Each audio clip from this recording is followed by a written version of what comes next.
بسم اللہ الرحمن الرحیم۔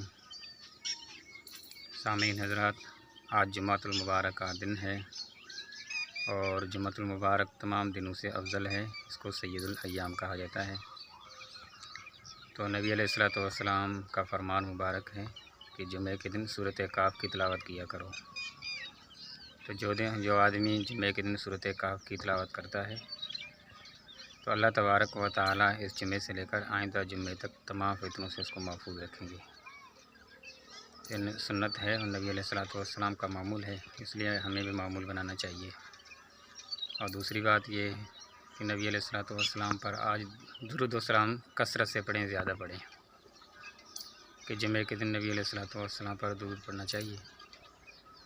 اور جمعے کے دن ایک ایسی گھڑی ہے جس میں اللہ تبارک و تعالیٰ ایک دعا کو قبول کرتے ہیں، بلکہ ہر دعا کو قبول کرتے ہیں۔ تو آج کوشش کریں کہ اللہ تبارک و تعالیٰ سے دعائیں بھی کریں، اپنے لیے بھی، امت مسلمہ کے لیے، فلسطین کے مسلمانوں کے لیے، ہمارے لیے، تو سب کے لیے دعائیں کریں۔